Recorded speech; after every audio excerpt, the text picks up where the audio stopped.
दोस्तों नमस्कार, मैं अभिषेक और आप देख रहे हैं राजधानी टाइम्स।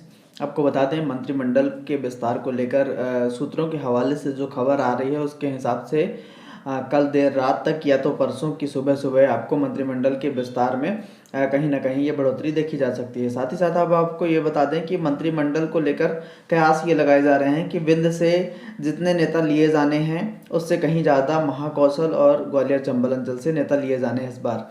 कहा यह भी जा रहा है कि जो जातिगत समीकरण है उसको साधने के पूरे प्रयास किए गए हैं। जिनका चुनाव हुआ है, हालांकि ये लिस्ट केंद्र में गई है प्रधानमंत्री मोदी, अमित शाह और जेपी नड्डा के पास। ये लिस्ट यहाँ से मध्य प्रदेश के नेताओं की जा चुकी है कि किसको मंत्रिमंडल में शामिल किया जा सकता है। हालांकि ये अभी कयास लग रहे हैं, लेकिन देखने वाली बात होगी क्योंकि मोदी सरकार चौंकाती है हमेशा।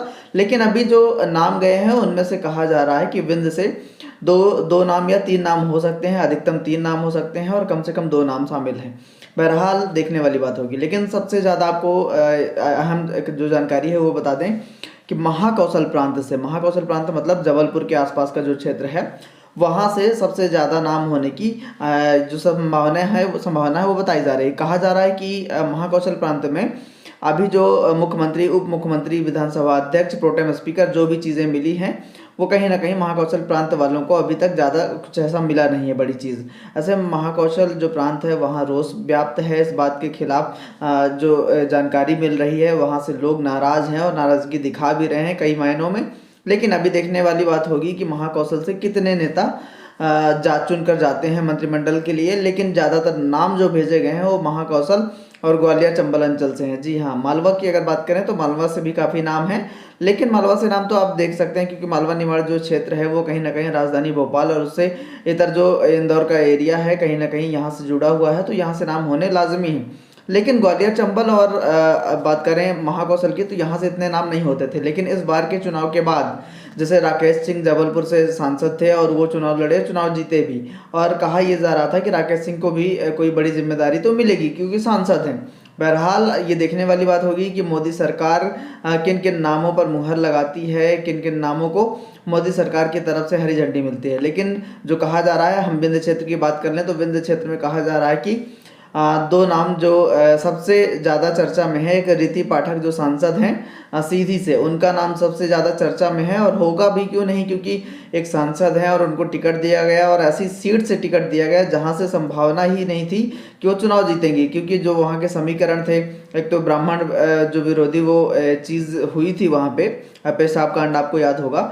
उसके बाद से कहीं ना कहीं जो केदारनाथ शुक्ला थे उनका जो छवि थी वहाँ और कद्दावर नेता माने जाते थे, उनका मैदान में उतरना लग रहा था कि चुनावी जो यहाँ की लड़ाई है वो काफ़ी मुश्किल है। आपने देखा कि विंध्य से 2 बड़े नेताओं यानी सांसदों को टिकट मिला था। एक सतना से गणेश सिंह को मिला था, तो दूसरा वहीं रीति पाठक जो सीधी से सांसद है उनको टिकट मिला था।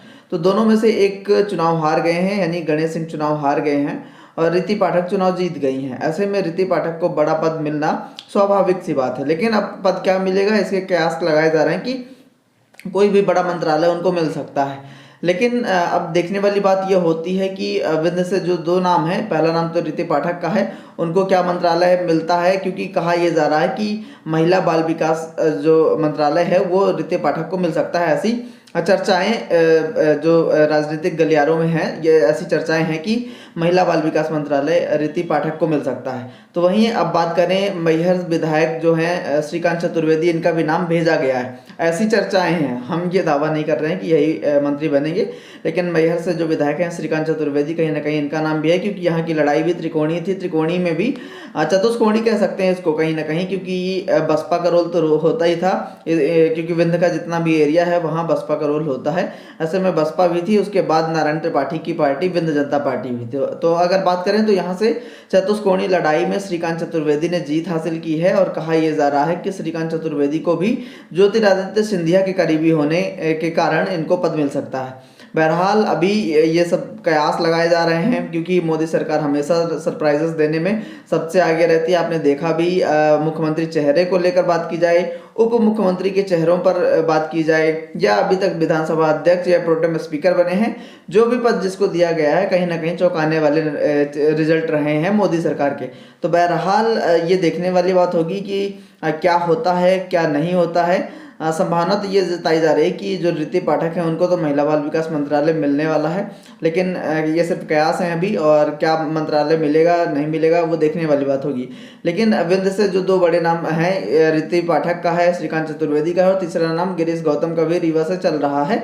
लेकिन कयास ये लगाए जा रहे हैं कि राजेंद्र शुक्ला को जब वहां से उप मुख्यमंत्री चुन लिया गया है उसके बाद से जो गिरीश गौतम है उनका नाम कहीं ना कहीं दब चुका है। लेकिन ये देखने वाली बात होगी क्योंकि वो भी काफ़ी सीनियर लीडर हैं, रीवा जिले से आते हैं, कहीं ना कहीं हो सकता है कि कोई पद उनको थमा दिया जाए, लेकिन ये देखने वाली बात होगी। और वर्तमान की अगर बात करें तो अभी जो कयास ये लगाए जा रहे हैं कि ऋति पाठक, श्रीकांत चतुर्वेदी का नाम चर्चा में सबसे आगे है, और ये देखने वाली बात होगी कि इनको दोनों को क्या पद मिलता है, या श्रीकांत चतुर्वेदी को पद मिलता है या नहीं मिलता है, वो देखने वाली बात होगी। लेकिन ऋति पाठक का कहीं ना कहीं सांसद है, उस हिसाब से भी अनुमान लगाया जा रहा है कि वो कुछ ना कुछ पद तो पाएंगी ही। लेकिन महिला बाल विकास मंत्रालय की चर्चाएं जो चल रही हैं, वो राजनीतिक गलियारे में जो चर्चा हो रही है वो महिला बाल विकास मंत्रालय की हो रही है। बहरहाल दर्शकों, आपको क्या लगता है कि विंध्य से और किसी का नाम हो सकता है या नहीं हो सकता है, या किसी और का होना चाहिए, तो वो किसका होना चाहिए? क्योंकि कयास ये लगाए जा रहे हैं कि कई नेता इस दौड़ में हैं। सतना से रामपुर विधायक जो हैं विक्रम सिंह विक्की, वो दौड़ में है कि मुझे मंत्री पद मिल जाए, और कहीं ना कहीं युवाओं पर जोर दिया जा रहा है। तो हो सकता है कि विक्रम सिंह विक्की का भी नाम हो, लेकिन ये देखने वाली बात होगी। अभी इस पर हम कुछ कह नहीं सकते हैं। लेकिन दौड़ में जो शामिल हैं, दौड़ के रेस में हैं, ये भी विक्रम सिंह विक्की हों, सुरेंद्र सिंह गहरवार चित्रकूट विधानसभा से जो आते हैं वो भी हैं, प्रतिमा बागरी जो रेगांव से जीत कर आई हैं, 36-37 हज़ार वोटों से जीती हैं, और इसमें भी वो कयास लगाए जा रहे हैं कि वो भी जा रही हैं और शीर्ष नेतृत्व ताला कमान से मिल रही हैं। बहरहाल ये तो देखने वाली बात होगी कि किसको पद मिलता है, किसको नहीं मिलता है।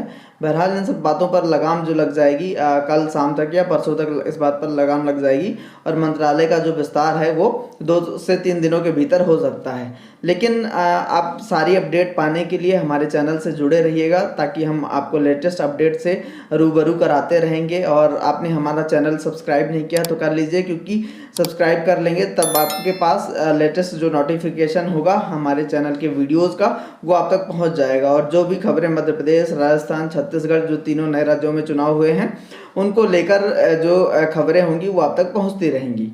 तो वीडियो को लाइक कीजिए, दोस्तों के साथ शेयर कीजिए। धन्यवाद। मेरा ये चैनल सब्सक्राइब करें।